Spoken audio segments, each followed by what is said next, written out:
शुक्लांबरधरं विष्णुं शशिवर्णं चतुर्भुजं प्रसन्नवदनं ध्यायेत् सर्वविघ्नोपशान्तये। व्यासं वसिष्ठनप्तारं शक्तै पौत्रमकल्मषं पराशरात्मजं वन्दे शुकतातं तपोनिधिं। व्यासाय विष्णुरूपाय व्यासरूपाय विष्णवे नमो वै ब्रह्मनिधये वासिष्ठाय नमो नमः।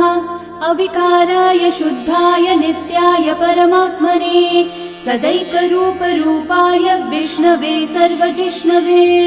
यस्य स्मरणमात्रेण जन्म संसारबन्धनात् विमुच्यते नमस्तस्मै विष्णवे प्रभविष्णवे। ॐ नमो विष्णवे प्रभविष्णवे। श्रीवैशम्पायन उवाच श्रुत्वा धर्मानशेषेण पावनानि च सर्वशः युधिष्ठिरः शान्तनवं पुनरेवाभ्यभाषत। युधिष्ठिर उवाच किमेकं दैवतं लोके किं वाप्येकं परायणं स्तुवन्तः कं कमर्चन्तः प्राप्नुयुर्मानवा शुभम्। को धर्मः सर्वधर्माणां भवतः परमो मतः किं जपन्मुच्यते जन्तुर्जन्म संसारबन्धनात्। श्रीभीष्म उवाच जगत्प्रभुं देवदेवम् अनन्तं पुरुषोत्तमं स्तुवन्नाम सहस्रेण पुरुषस्तततोत्थितः तमेव चार्चयन् नित्यं भक्त्या पुरुषम् अव्ययम् ध्यायन् स्तुवन्नमस्यं च यजमानस्तमेव च। अनादिनिधनं विष्णुं सर्वलोकमहेश्वरं लोकाध्यक्षं स्तुवन्नित्यं सर्वदुःखातिगो भवेत्। ब्रह्मण्यं सर्वधर्मज्ञं लोकानां कीर्तिवर्धनं लोकनाथं महद्भूतं सर्वभूतभवोद्भवम्। एष मे सर्वधर्माणां धर्मोऽधिकतमो मतः यद्भक्त्या पुण्डरीकाक्षं स्तवैरर्चैर्नरः सदा। परमं यो महत्तेजः परमं यो महत्तपः परमं यो महद्ब्रह्म परमं यः परायणम्। पवित्राणां पवित्रं यो मङ्गलानां च मङ्गलम् देवतं देवतानां च भूतानां यो व्ययः पिता यतः सर्वाणि भूतानि भवन्त्यादियुगागमे यस्मिंश्च प्रलयं यान्ति पुनरेव युगक्षये तस्य लोकप्रधानस्य जगन्नाथस्य भूपते विष्णोर्नाम सहस्रं मे शृणु पापभयापहम्। यानि नामानि गौणानि विख्यातानि महात्मनः ऋषिभिः परिगीतानि तानि वक्ष्यामि भूतये। ऋषिर्नाम्नां सहस्रस्य वेदव्यासो महामुनिः छन्दोऽनुष्ठुप् तथा देवो भगवान् देवकीसुतः अमृतांशोद्भवो बीजं शक्तिर्देवकी नन्दनः त्रिसामा हृदयं तस्य शान्त्यर्थे विनियुज्यते। विष्णुं जिष्णुं महाविष्णुं प्रभविष्णुं महेश्वरम् अनेकरूपदैत्यान्तं नमामि पुरुषोत्तमम्। अस्य श्रीविष्णोर्दिव्यसहस्रनामस्तोत्रमहामन्त्रस्य श्रीवेदव्यासो भगवान् ऋषिः अनुष्ठुप्छन्दः श्रीमहाविष्णुः परमात्मा श्रीमन्नारायणो देवता अमृतांशोद्भवो भानुरिति बीजम् देवकी नन्दनसृष्टेति शक्तिः उद्भवक्षोभणो देव इति परमो मन्त्रः शङ्खबृन्नन्दकी चक्रीति कीलकम् शार्ङ्गधन्वा गदाधर इति अस्त्रम् रथाङ्गपाणिरक्षोभ्य इति नेत्रम् त्रिसामा सामगः सामेति कवचम् आनन्दं परब्रह्मेति योनिः ऋतुः सुदर्शनः काल इति दिग्बन्धः श्रीविश्वरूप इति ध्यानम् श्रीमहाविष्णुः प्रीत्यर्थे सहस्रनाम जपे विनियोगः।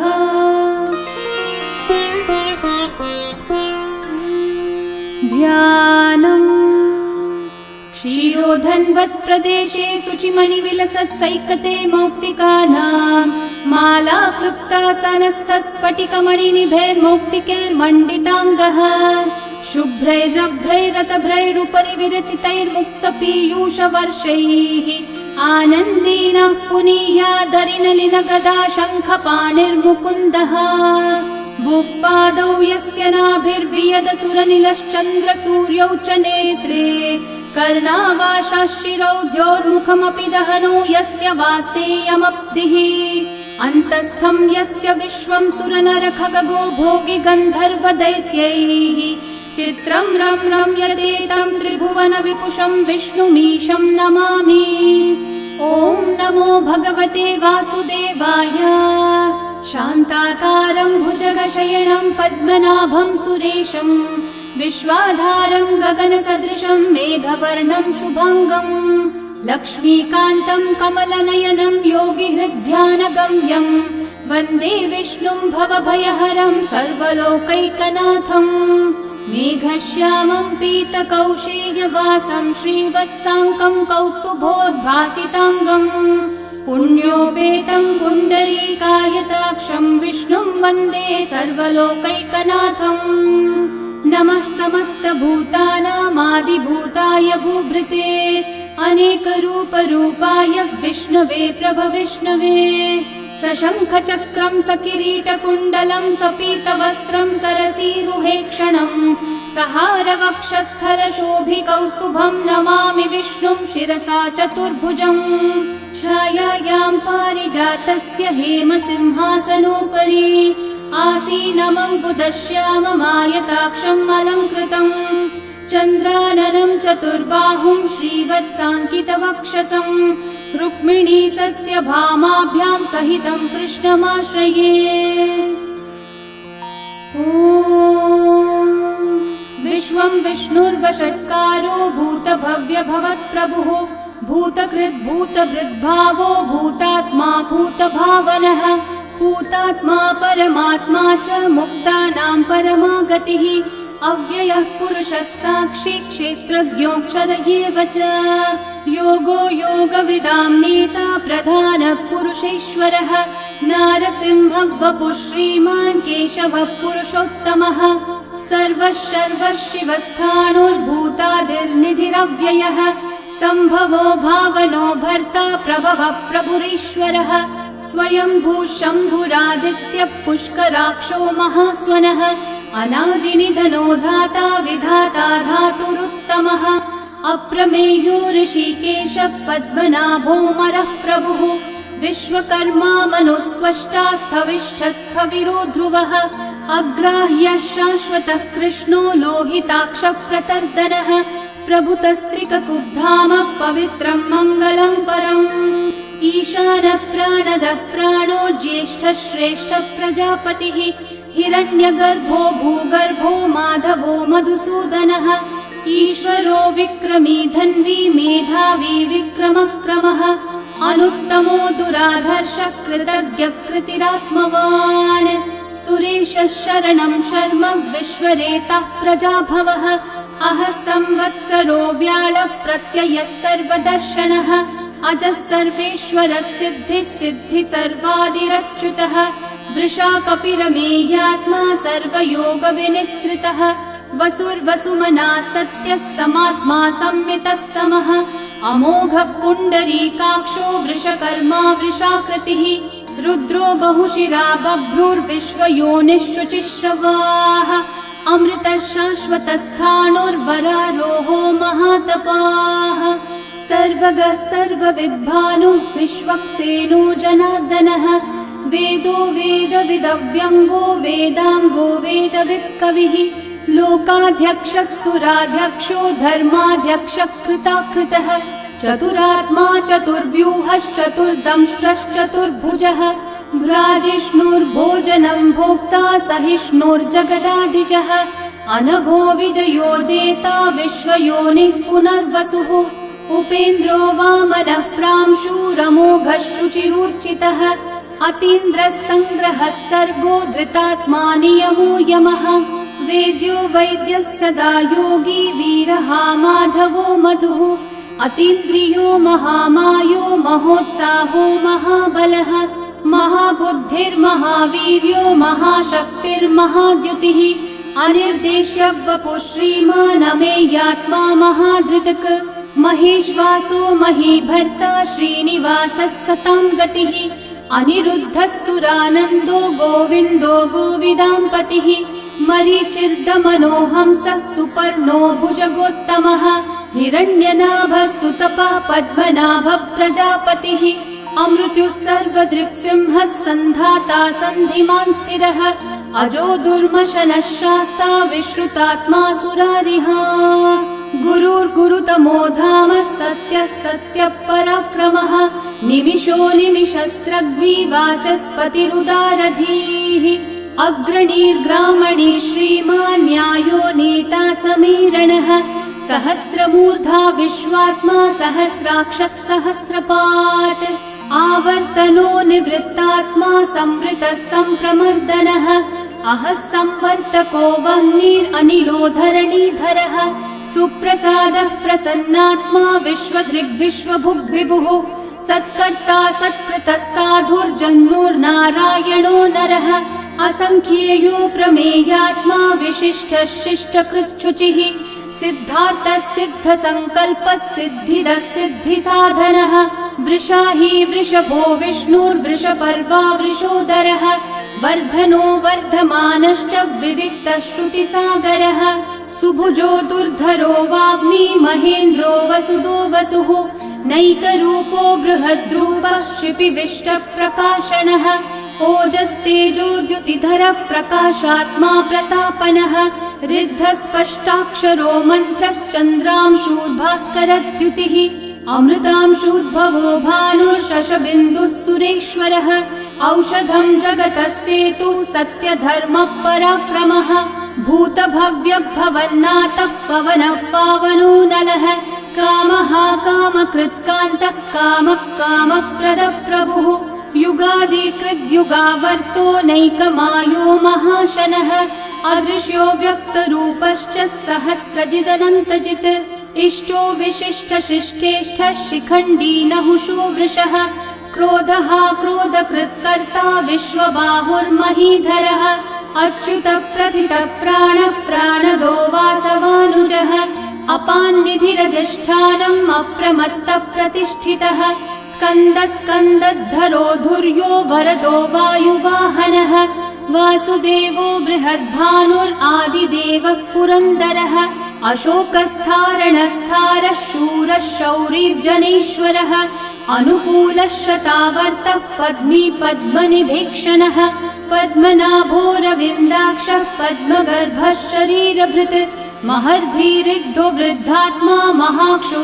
गरुडध्वजः अतुलः शरभो भीमः समयज्ञो हविर्हरिः सर्वलक्षणलक्षण्यो लक्ष्मीवान् समितिञ्जयः विक्षरो रोहितो मार्गो हेतुर्दामोदरः सहः महीधरो महाभागो वेगवानमिताशनः उद्भवक्षोभणो देवः श्रीगर्भः परमेश्वरः करणं कारणं कर्ता विकर्ता गहनो गुहः व्यवसायो व्यवस्थानः संस्थानस्थानदो ध्रुवः परर्धि परमस्पष्टः तुष्टः पुष्टः शुभेक्षणः रामो विरामो विरतो मार्गो नेयो नयो नयः वीरशक्तिमतां श्रेष्ठा धर्मो धर्मविदुत्तमः वैकुण्ठः पुरुषः प्राणः प्राणदः प्रणवः पृथुः हिरण्यगर्भः शत्रुघ्नो व्याप्तो वायुरधोक्षजः ऋतुः सुदर्शनः कालः परमेष्ठिः परिग्रहः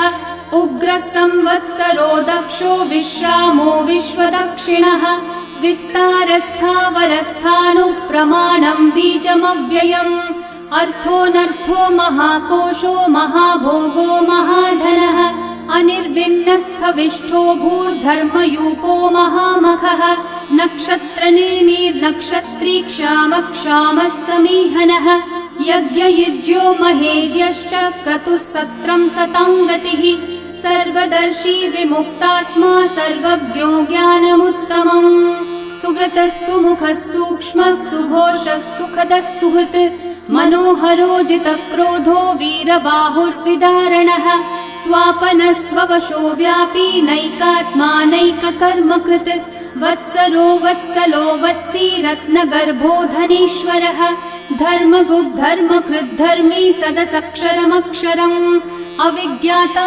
सहस्रांशूर्विधाता कृतलक्षणः गभस्तिनेमि सत्त्वस्थः सिंहो भूतमहेश्वरः आदिदेवो महादेवो देवेशो देवभृद्गुरुः उत्तरो गोपतिर्गोप्ता ज्ञानगम्यः पुरातनः शरीरभूतभृद्भोक्ता कपीन्द्रो भूरि दक्षिणः सोमपोमृतपः सोमः पुरुजित्पुरुसत्तमः विनयोजयः सत्यसन्धो दाशारः सात्वतां पतिः जीवो विनयिता साक्षी मुकुन्दोमितविक्रमः अम्भो निधिरनन्तात्मा महोदधिशयोऽन्तकः अजो महार्हः स्वाभाव्यो जितामित्रप्रमोदनः आनन्दो नन्दनो नन्दः सत्यधर्मात्रिविक्रमः महर्षिः कपिलाचार्यः कृतज्ञो मेदिनीपतिः त्रिपदस्त्रिदशाध्यक्षो महाशृङ्गकृतान्तकृत्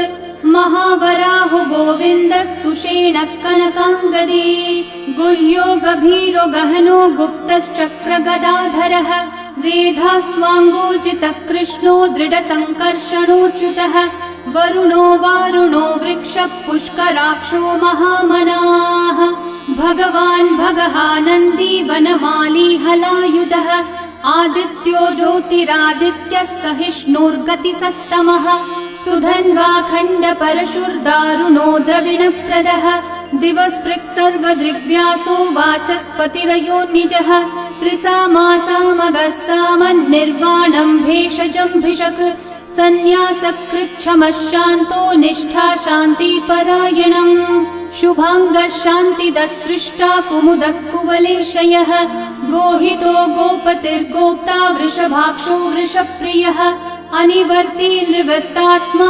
संक्षेप्ताक्षेमकृच्छिवः श्रीवत्सवक्षा श्रीवासः श्रीपति श्रीमतांवरः श्रीधः श्रीशः श्रीनिवासः श्रीनिधिः श्रीविभावनः श्रीधरः श्रीकरः श्रेयः श्रीमान् लोकत्रयाश्रयः स्वक्षः स्वङ्गः शतानन्दो नन्दिर्ज्योतिर्गणेश्वरः विजितात्मा विधेयात्मा सत्कीर्तिश्चिन्न संशयः उदीर्णः सर्वतश्चक्षुरनीशः शाश्वतस्थिरः भूषयो भूषणो भूतिर्विशोकः शोकनाशनः अर्चिष्मान् अर्चितः कुम्भो विशुद्धात्मा विशोधनः अनिरुद्धो प्रतिरथ प्रद्युम्नोमितविक्रमः कालनेमी निहावीरः शौरी शूरजनेश्वरः त्रिलोकात्मा त्रिलोकेशः केशवः केशिहा हरिः कामदेवः कामपालः कामिकान्तकृतागमः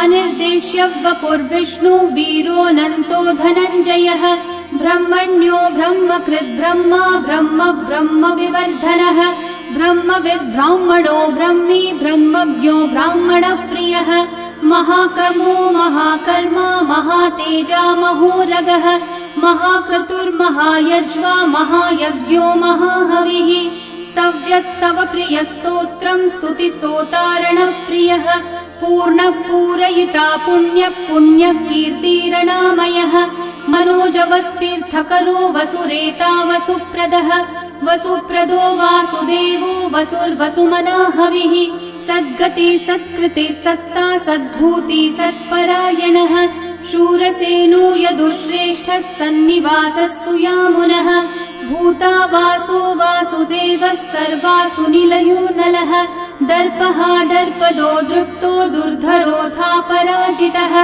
विश्वमूर्तिर्महामूर्तिर्दीप्तमूर्तिरमूर्तिमान् अनेकमूर्तिरव्यक्तः शतमूर्तिशताननः एकोनैकः स वक्कः किं यतत्पदमनुत्तमम् लोकबन्धुर्लोकनाथो माधवो भक्तवत्सलः सुवर्णवर्णो हेमाङ्गो वराङ्गश्चन्दनाङ्गदे वीरः विषमः शून्यो घृताशीरशलश्चलः अमानी मानदो मान्यो लोकस्वामी त्रिलोकधृक् सुमेधामेधजो धन्यः सत्यमेधाधराधरः तेजो वृषोद्युतिधरः सर्वशस्त्रभृताम्बरः प्रग्रहो निग्रहो व्यग्रो नैकः शृङ्गो गदाग्रजः चतुर्मूर्तिश्चतुर्बाहुश्चतुर्व्यूहश्चतुर्गतिः चतुरात्मा चतुर्भावश्चतुर्वेदविदेकपात् समावर्तो निर्वृत्तात्मा दुर्जयो दुरतिक्रमः दुर्लभो दुर्गमो दुर्गो दुरावासो दुरारिहा शुभांगो लोकसारंगः सुतन्तुस्तन्तुवर्धनः इन्द्रकर्मा महाकर्मा कृतकर्मा कृतागमः उद्भवः सुन्दर सुन्दो रत्ननाभः सुलोचनः अर्को वाजस्सनः शृङ्गी जयन्तः सर्वविजयी सुवर्णबिन्दुरक्षोभ्यः सर्ववागीश्वरेश्वरः महाहृदो महागर्तो महाभूतो महानिधिः कुमुदः कुन्दरः कुन्दः पर्जन्यः पावनो निलः अमृताशोऽमृतवपुः सर्वज्ञः सर्वतोमुखः सुलभः सुव्रतः सिद्धः शत्रुजिच्छत्रुतापनः न्यग्रोधोदम्बरोऽश्वत्थः चाणूर्रान्ध्रनिषूदनः सहस्रार्ची सप्तजिह्वा सप्तैधा सप्तवाहनः अमूर्तिरनघोचिन्त्यो भयकृद्भयनाशनः अनुर्बृहत्कृशस्थूलो गुणभृन्निर्गुणो महान् अधृतः स्वधृतः स्वास्य प्राग्वंशो वंशवर्धनः भारभृत्कथितो योगी योगीशः सर्वकामदः आश्रमः श्रमणः श्रामः सुपर्णो वायुवाहनः धनुर्धरो धनुर्वेदो दण्डो दमयिता दमः अपराजितः सर्वसहो नियन्ता नियमो यमः सत्त्ववान् सात्विकः सत्यः सत्यधर्मपरायणः अभिप्रायप्रियार्होर्ह प्रियकृत्प्रीतिवर्धनः विहाय स गतिर्ज्योतिः सुरचिर्हुतभुक् विभुः रविर्विरोचनः सूर्यः सविता रविलोचनः अनन्तो हुतभुग्भोक्ता सुखदो नैकजोऽग्रजः अनिर्विण्णः सदा मर्षि लोकाधिष्ठानमद्भुतः सनात् सनातनतमः कपिलः कपिरव्ययः स्वस्तिदः स्वस्तिकृत् स्वस्ति स्वस्ति भुक् स्वस्ति दक्षिणः अरौद्रः कुण्डली चक्री विक्रम यूर्जितशासनः शब्दातिगः शब्दसः शिशिरः शर्वरीकरः अक्रूरः पेशलो दक्षो दक्षिणः क्षमिनाम्बरः विद्वत्तमो वीतभयः पुण्यश्रवणकीर्तनः उत्तारणो दुष्कृतिः पुण्यो दुःस्वप्ननाशनः वीरः रक्षणः सन्तो जीवनः पर्यवस्थितः अनन्तरूपोऽनन्तः श्रीर्जितमन्युर्भयापहः चतुर्रश्रो गभीरात्मा विदिशो व्यादिशो दिशः अनादिर्भूर्भुवो लक्ष्मी सुवीरो रुचिराङ्गदः जननो जनजन्मादि भीमो भीमपराक्रमः आधारनिलयो धाता पुष्पहासः प्रजागरः ऊर्ध्वगः सत्पथाचारः प्राणदः प्रणवप्पणः प्रमाणं प्राणनिलयं प्राणभृत् प्राणजीवनः तत्त्वं तत्त्वविदेकात्मा जन्म मृत्युजरातिगः भूर्भुवः स्वस्तरुस्तारः सविता प्रपितामहः यज्ञो यज्ञपतिर्यज्वा यज्ञाङ्गो यज्ञवाहनः यज्ञभृद्यज्ञकृद्यज्ञी यज्ञभुग्यज्ञसाधनः यज्ञातकृद्यज्ञगुह्यामन्नमन्नादयेव च आत्मयोनिः स्वयं जातो वैखानः सामगायनः देवकीनन्दनः सृष्टा शितीशः पापनाशनः शङ्खबृन्नन्दकी चक्री शार्ङ्गधन्वा गदाधरः रथाङ्गपाणिरक्षोभ्यः सर्वप्रहरणायुधः सर्वप्रहरणायुध ॐ नम इति वनमाली गदी शार्ङ्गी शङ्खी चक्री च नन्दकी श्रीमान्नारायणो विष्णुर्वासुदेवोऽभिरक्षतु वनमाली गदी शार्ङ्गी शङ्खी चक्री च नन्दकी श्रीमान्नारायणो विष्णुर्वासुदेवोऽभिरक्षतु वनमाली गदी शार्ङ्गी शङ्खी चक्री च नन्दकी श्रीमान्नारायणो विष्णुर्वासुदेवोऽभिरक्षतु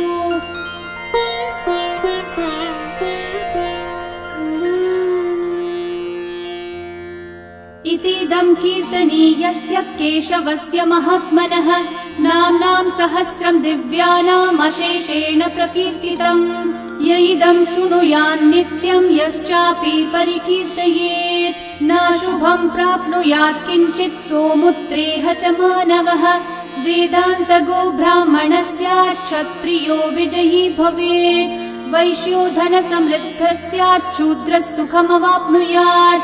धर्मार्थी प्राप्नुयात् धर्मम् अर्थार्थी चार्थमाप्नुयात्। कामानवाप्नुयात् कामी प्रजार्थी चाप्नुयात् प्रजाम्। भक्तिमान् यः सदोत्थाय शुचिस्तद्गतमानसः सहस्रं वासुदेवस्य नाम्नामेतत् प्रकीर्तयेत्। यशः प्राप्नोति विपुलं याति प्राधान्यमेव च।